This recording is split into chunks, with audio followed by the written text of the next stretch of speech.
Hello everyone. इससे पहले अपन पढ़ चुके थे कोवलेंट्स के बारे में एंड एमजीएफ के बारे में। अब इसके आगे अपने पास एग्जांपल्स है, वो पढ़ लेते हैं। एग्जांपल्स क्या है? फर्स्ट एमजीएफ का है और सेकंड कोवलेंट्स का है। अब एमजीएफ में क्या है कि एक प्रोबेबिलिटी फंक्शन दे रखा है अपने को, ये ठीक है, ये प्रोबेबिलिटी फंक्शन दे रखा है। तो अपने को इसका एमजीएफ निकालना है और उसके बाद मीन निकालना है, फिर वेरिएंस निकालना है। अब देखो, सबसे पहले एमजीएफ क्या होगा? एम एक्स टी एक्सपेक्टेशन ई की पावर टी एक्स, यही डेफिनेशन होती है इसकी। यहाँ पर x की जगह क्या है? r, तो x की जगह r रख देंगे एंड पी एक्स, तो ये रहा पी एक्स। अब इसमें चेक करते हैं। अब इसमें क्या है कि या तो r है या r-1 है, तो अपन यहाँ q से मल्टीप्लाई करते हैं और q से डिवाइड करते हैं, तो q तो बाहर आ जाएगा, ये क्यू आर हो जाएगा एंड p को भी बाहर, क्योंकि p तो कांस्टेंट है। अब p by Q summation r1 to infinity e की पावर t क्यू r। अब इसको खोलना है। इसको कैसे खोलेंगे? वही क्यू ई टी हो जाएगा एक बार, q e t square and next. अब इसमें क्या, क्यू ई टी सब जगह कॉमन है, तो क्यू ई टी को बाहर लेंगे तो ये कट के p e की पावर t हो जाएगा। यहाँ से 1 ये और ये। अब ये किसकी फॉर्मूला है? ये है 1 प्लस एक्स स्क्वायर, ये तो ये क्या होता है? ये होता है 1 - x-1, ठीक है, इसका होता है ये। तो यहाँ x की जगह क्या है? यहाँ x की जगह है अपने पास क्यू ई टी, तो ये हो जाएगा फर्स्ट पी ई टी के ऊपर वैसे का वैसे ही। ये 1 - x इन्वर्स है, इसको नीचे ले जाएंगे तो 1/, चाहो तो इसको ऐसे लिख सकते हैं 1/1 - x। तो अपने ऐसा ही लिखा है 1/1 - q e की पावर t। अब ये तो हो गया अपने पास mgf, ये निकालना था mgf, तो ये तो निकल गया mgf। नेक्स्ट क्या निकालना है इसका? Mean and variance. Mean and variance mgf से कैसे निकालते हैं? एक बार डेरिवेटिव करेंगे तो मीन आ जाएगा, 2 बार डेरिवेट करेंगे तो मीन टू डैश आ जाएगा। एक बार डेरिवेटिव किया तो यह आएगा पी ई की पावर टी 1 - q e की पावर t का होल स्क्वायर। डबल में किया तो ये आया। अब t = 0 रखेंगे, इसमें t = 0 रखेंगे तो क्या बचेगा? 1/p। इसमें t = 0 रखेंगे तो बचेगा 1 + q/p स्क्वायर। ये तो क्या हो गया अपना मीन, यही होता है मीन। और वेरिएंस कैसे निकालते हैं? ये मीन हो गया। वेरिएंस कैसे निकालते हैं? μ2 डैश माइनस μ1 डैश का स्क्वायर, इनकी वैल्यू रख दो। μ2 डैश क्या है यहाँ पर? ये रहा μ2 डैश 1 + q/p स्क्वायर और माइनस 1/p स्क्वायर। ये कैंसिल हो जाएगा तो 1 से 1 कैंसिल, q/p स्क्वायर। ये अपना वेरिएंस हो गया, ठीक है। सिंपली तरीका था कि जो अपने को दे रखा है, ये दे रखा है, इसका एमजीएफ कैसे निकालेंगे? एक्सपेक्टेशन ऑफ e की पावर टी एक्स, फॉर्मूला लगाया, फॉर्मूला लगाने से अपने को mxt मिला है, यही mgf है। अब mxt से कैसे निकालते हैं? एक बार डेरिवेटिव करेंगे तो μ1 डैश, 2 बार डेरिवेटिव करेंगे तो μ2 डैश। अब इनके t की वैल्यू 0 रखनी है, t की वैल्यू 0 रखी तो μ1 डैश आ गया और m डबल डैश x मतलब डबल डेरिवेटिव में 0 रखा तो μ2 डैश आ गया। अब μ1 डैश को ही मीन कहते हैं और वेरिएंस का फॉर्मूला होता है μ2 डैश माइनस μ1 डैश का स्क्वायर। फॉर्मूला लगाया, आंसर ये अपने पास mgf का एग्जाम्पल था। नेक्स्ट क्या है अपने पास? कोवलेंट्स का। ये थोड़ा इम्पोर्टेंट है, एग्ज़ाम में आने के चांसेस बहुत होते हैं इसके। देखो नेक्स्ट क्या है कि म्यू डैश आर का अर्थ का मोमेंट है ओरिजिन के अबाउट, ठीक है, इधर का। तो अपने को ये प्रूव करना है कि mu dash R equal to summation J1 to r-1 C J-1 mu dash r-j kj, ठीक है। अब यहाँ पर kj का यूज हो रहा तो अपन कोवलेंट्स का यूज़ करेंगे। कोवलेंट्स क्या होता है? k1t k2t, ये kxt होता है, इसको अपन kt लिख सकते हैं। kt का फुल बोलते हैं तो ये होता है, और log इस टाइप से लिखते हैं log mxt, ये mxt है तो ये log mxt। अब इसको डिफ्रेंशिएट करेंगे, इसको डिफ्रेंशिएट करेंगे और इसको डिफ्रेंशिएट करेंगे t के रेस्पेक्ट में। इसको करेंगे तो ये k1 ऐसा कैसा, यहाँ 2t होगा तो 2 से 2 कैंसिल तो ये k2t, ऐसे ही इसमें यहाँ तक कंप्लीट सीरीज में हो जाएगा। नेक्स्ट इसको करेंगे तो ये log x है तो log x का क्या होता है 1/x एंड इसका तो 1/x तो ये 1 हो गया। अब इसका करेंगे तो ये क्या हो, इसका तो 0, इसका μ1 t डैश का ये μ1 डैश हो जाएगा। इसका ऐसे करेंगे ये कंप्लीट। अब करना क्या है, इसको इससे मल्टीप्लाई करना है। इसको इससे मल्टीप्लाई किया तो ये आया, इधर ऐसे का ऐसा। अब अपने को चाहिए क्या, म्यू डैश आर। अब म्यू डैश आर कैसे मिलेगा, यहाँ से t की power r-1 factorial both side करना, कंपेयर करना है, इधर भी कंपेयर और इधर, क्योंकि अगर 1 का करना है तो 1 का हो जाएगा, 2 का करना है तो 2 का हो जाएगा। इस टाइप से ये है। अब म्यू डैश आर क्या होगा, K1 फर्स्ट कहाँ से आएगा, म्यू डैश आर r-1, यहाँ से चेक करो इधर से कैसे आएगा, यहाँ पर K1 का म्यू r-1 से मल्टीप्लाई होगा तो ये आ जाएगा। क्योंकि देखो t कहाँ पर है, इसमें यहाँ पर K1 इससे हो रहा है, इससे होगा तो इससे K2 का t का 1 से होगा। अगर इससे करेंगे तो t² आ जाएगा। तो टी आर कब आएगा, जब r-1 से करेंगे तो ये r-1 से। सिमिलरली K1 का तो उससे हो जाएगा, K2 का उससे पहले वाली टर्म से होगा, लेकिन r-1 नीचे मल्टीप्लाई होगा इसलिए यहाँ r-1 आगे मल्टीप्लाई होगा। जैसे इसमें होगा, इसमें करके देखते हैं।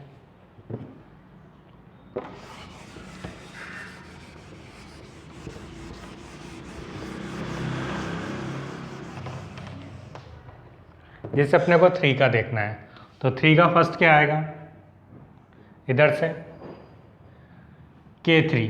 सबसे पहले क्या अपने को क्या चाहिए, अपने को चाहिए TR-1, तो अपन t² का देखते हैं 2 फैक्टोरियल। इसका सर्च करने के लिए क्या होगा, सबसे पहले t² 2 फैक्टोरियल का आएगा, K1 इससे मल्टीप्लाई हो तो K1 किससे होगा, mu 2 dash t² bye 2 factorial, वो तो वैसा क्या वैसा ही रहेगा। सेकंड वाला प्लस K2 इससे मल्टीप्लाई होना चाहिए तभी t² आएगा, K2 t², लेकिन यहाँ पर फैक्टोरियल 2 होना चाहिए तो यहाँ 2 फैक्टोरियल इंटू 2 फैक्टोरियल तभी होगा। तो यहाँ पर ये हो जाएगा म्यू 1 डैश। लास्ट में इसका इससे मल्टीप्लाई होगा तो इसका इससे मल्टीप्लाई होगा तो क्या आएगा, K3 t² 2 फैक्टोरियल इंटू 1 या फिर म्यू 0 डैश, ये 1 ही होता है म्यू 0 डैश। अब यहाँ पे कमी किस की है, 3 फैक्टोरियल होना चाहिए, 3 फैक्टोरियल के यहाँ मल्टीप्लाई 3 से होना चाहिए। तो यहाँ पर ऐसे ही किया है, यहाँ पर r मान लेंगे तो यहाँ पर फर्स्ट में K1 r-1 हो जाएगा, ऐसे लास्ट में क्या टर्म बचेगी KR को साइड में अपन म्यू 0 1 ही होता है तो यहाँ पे म्यू 0 1 लिख सकते हैं, कोई फ़र्क नहीं पड़ेगा। अब इसको देखो, ये क्या वैल्यू है, r-1 C0 1 होती है, ये क्या r-1 C1, ऐसे लास्ट वाली r-1 C r-1 1 होती है ऐसे। अब इसको समेशन के रूप में लिखा है, कुछ नहीं किया बस सम कर दिया है। यहाँ पर क्या आएगी r-1, ये तो पूरी सेम ही चल रही है, ये चेंज हो रही है। जो j होगा, जैसे यहाँ पे j क्या है 1 है तो 1, 0 क्या होगा j-1 तो j-1। ये क्या j ऐसा कैसा, ये r-1 है तो जो j होगा वो r-j हो जाएगा। यहाँ पे 1 है तो r-1, या 2 है तो r-2, तो j होगा तो r-j। और ये अपने को प्रूफ करना था म्यू r डैश। ठीक है, ये अपने एग्जाम्पल थे दोनों। इसके बाद अपन पढ़ेंगे कैरेक्टरिस्टिक फंक्शन।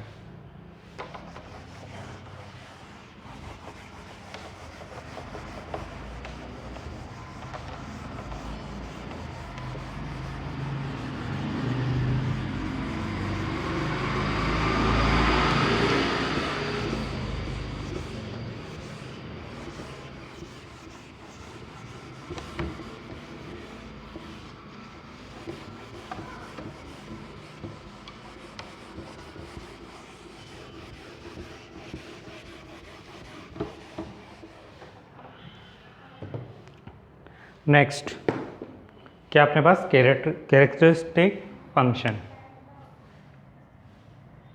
कैरेक्टरिस्टिक फंक्शन, ठीक है। अपने को इसमें सिर्फ याद क्या करना है कि जो MGF होता है, जहाँ पर T होता है उसकी जगह अपन आयोटा T यूज़ करेंगे, सिर्फ इतना है। क्यों यूज़ करते हैं वो भी बता दूंगा। जैसे अपने पास क्या है फाई एक्स, इसको फाई एक्स से डिनोट करेंगे T, ये हो जाएगा एक्सपेक्टेशन ऑफ ई की पावर आयोटा TX या XT। वहाँ पर अपन XT यूज़ करते हैं या TX यूज़ करते हैं, यहाँ पर आयोटा वाला यूज़ करेंगे। अब आयोटा वाला यूज़ क्यों किया, पहले इसका तो पूरा लिख लेते हैं। ये क्या हो जाएगा समेशन ई की power iota TX into x या FX PX, इसको PX लेते हैं यहाँ पर। ये हो जाएगा डिस्क्रीट के लिए and integration minus infinity to infinity e की power iota TX FX DX, ये हो जाएगा कंटिन्यूस के लिए। ये यूज़ क्यों किया, ये यूज़ इसलिए किया कि जब अपन MGF निकाल रहे थे तो किसी डिस्ट्रीब्यूशन का MGF नहीं निकल रहा था, लेकिन कैरेक्टरिस्टिक फंक्शन ऐसा है कि सभी का निकलेगा। क्यों निकलेगा ये भी चेक कर लो कि अगर फाई एक्स टी अपन कंटिन्यूस वाले से लेके चलते हैं, इसको ऐसे लिख सकते हैं ई की power iota TX FX DX, ये स्मॉल लिख लो चाहो तो। ये एग्जिस्ट कब करेगा, ये एग्जिस्ट तब करेगा जब ये फाई एक्स टी जो है इसका मॉडुलस 1 से छोटा हो या बड़ा हो, तो अपने को ये प्रूफ करना है। तो इसकी वैल्यू रखते हैं अपन माइनस इन्फिनिटी टू इन्फिनिटी, ये अपने को चाहिए ये वाला, तो फाई एक्स टी मॉडुलस, तो यहाँ भी मॉडुलस लगा देते हैं आयोटा TX FX DX, ये मॉडुलस चाहो तो अलग अलग भी कर सकते हैं इसका।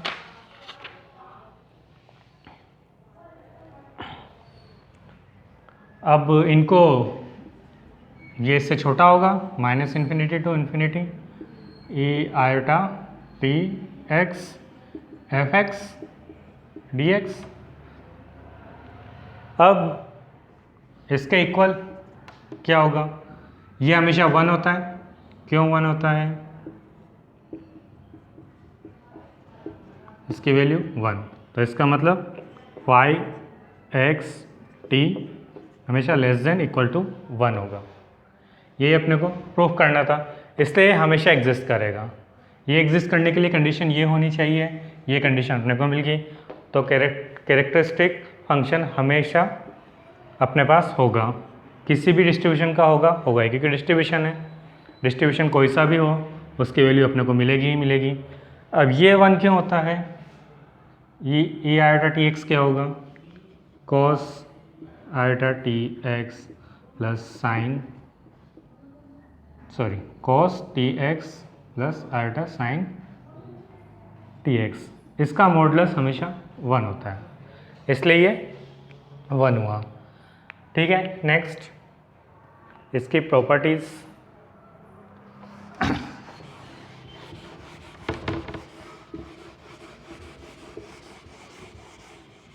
प्रॉपर्टीज से पहले इसके मीन एंड वेरिएंस देख लेते हैं, वो भी निकल जाते हैं।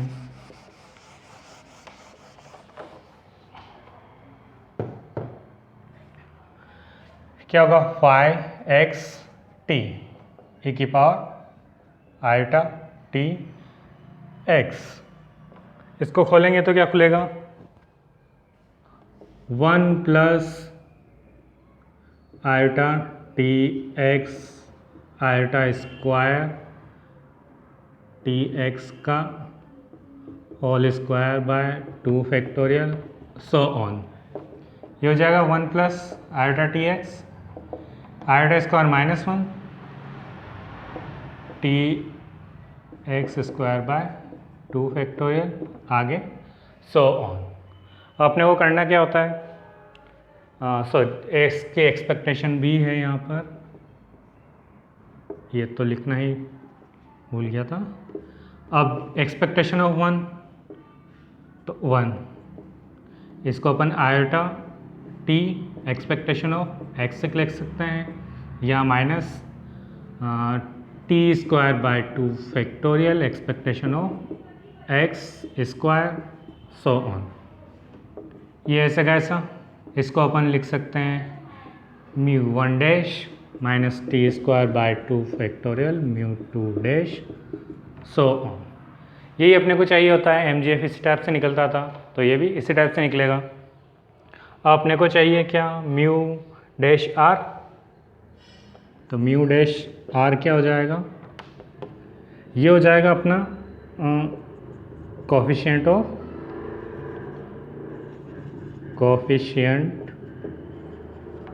ऑफ एक्सपेक्टेशन ऑफ एक्स की पावर आर, या म्यू आर डैश, यही निकलेंगे सारे। तो ये इसका मतलब मीन और वेरिएंस आसानी से निकाल सकते हैं, वही तरीका होगा, डिफ्रेंशिएट करेंगे और t इक्वल टू 0 रखेंगे तो इसके ऑटोमेटिकली मिल जाएंगे। अब इसकी मेन चीज़ इसकी प्रॉपर्टीज़ सॉल्व नहीं करनी है, अपने को सिर्फ देखनी है प्रॉपर्टीज़ क्या क्या होती है।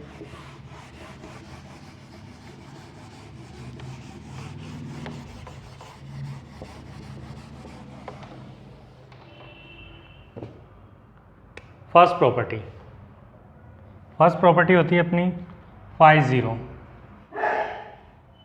फाई ज़ीरो क्या होगा, minus infinity to infinity D F X equal to 1, ये फाई ज़ीरो की वैल्यू होती है। सेकंड ये होगा फाई टी हमेशा लेस देन 1, ये अभी अपन ने प्रूव किया ही था, इक्वल टू फाई ज़ीरो, ये सेकंड प्रॉपर्टी। थर्ड प्रॉपर्टी क्या होगी कि फाई टी कंटिन्यूस है तो फाई टी यूनिफॉर्मली कंटिन्यूस होगा। Third, phi T is continuous everywhere in t, then phi t is uniformly continuous and t, मतलब अगर phi t continuous है सब जगह तो वो यूनिफॉर्मली कंटिन्यूस होगा। नेक्स्ट प्रॉपर्टी है अपने पास कॉन्जुगेट फंक्शंस की, phi X minus T and phi X T, ये दोनों कॉन्जुगेट होते हैं,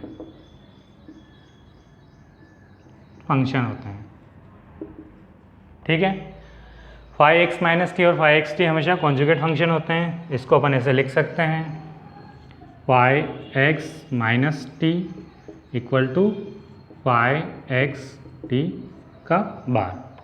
ये अपने पास चौथी प्रॉपर्टी। पांचवी प्रॉपर्टी क्या है कि 1 minus F minus X equal to F X, ये तो अपन प्रोबेबिलिटी से जानते हैं, चाहो तो इसको ऐसे लिख लो, दोनों में से कैसे भी लिख लो, इसको उधर कर सकते हैं। ये अपने पास फिफ्थ प्रॉपर्टी है। 6 क्या है,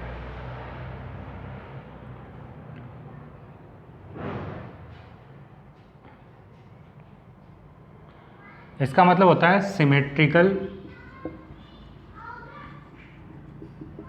अबाउट 0, ठीक है। नेक्स्ट प्रॉपर्टी देखते हैं। नेक्स्ट प्रॉपर्टी क्या है कि अगर फाई एक्स टी एग्जिस्ट कर रहा है, वैसे तो एग्जिस्ट करेगा ही सही, and expectation of X R exist कर रहा है, तो निकालते कैसे हैं, वही तरीका जैसे अपन म्यू उसमें निकाल रहे थे, mu r dash minus iota की power r d by d t r r e x r, ये अपना फॉर्मूला है। Sorry phi t, x r का थोड़ी ना करेंगे, फाई टी और टी इक्वल टू 0, तो अपना म्यू डैश आर निकल जाएगा। ये इसकी नेक्स्ट प्रॉपर्टी है, प्रूफ नहीं करना है इसको, 6 7 है अपने पास, जैसे MGF में थी CXT, तो ये हो जाएगी 5XCT। जैसे MGF में प्रूफ किया वैसे यहाँ कर सकते हैं। नेक्स्ट इसका additive property 5x1 plus x2t, तो ये हो जाएगी 5x1t प्लस 5x2t। ये इसकी नेक्स्ट प्रॉपर्टी। इसके बाद की प्रॉपर्टी क्या है कि इसको चेंज किया जा सकता है, change of origin at scale. तो जैसे अपन ने उसमें MGF में किया, इसमें भी सेम वैसे ही आएगा, सिर्फ आयोटा चेंज हो जाएगा। एंड नेक्स्ट अपने पास एक है डेफिनेशन है, एग्ज़ाम में 1 नंबर में आ सकती है।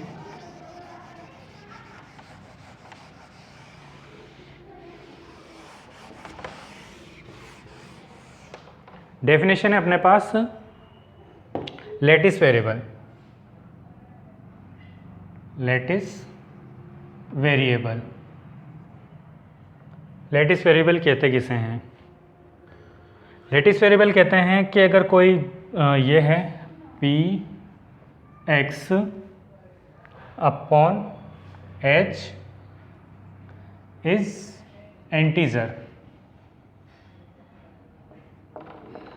तो इसकी प्रोबेबिलिटी 1 होगी, where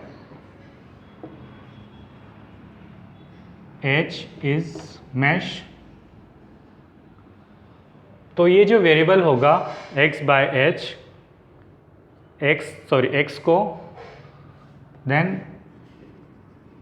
x is lattice variable.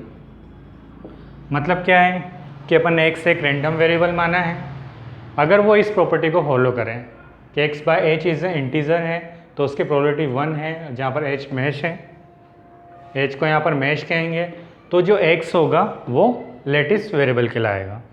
ठीक है, या लैटिस डिस्ट्रीब्यूशन, दोनों में से एक कह सकते हैं। इसके अलावा बस यही है अपने पास। नेक्स्ट अपने पास जो इनइक्वालिटी बच रही है उनको पढ़ेंगे, वो नेक्स्ट क्लास में पढ़ेंगे। यहाँ पर सिर्फ इतना ही था।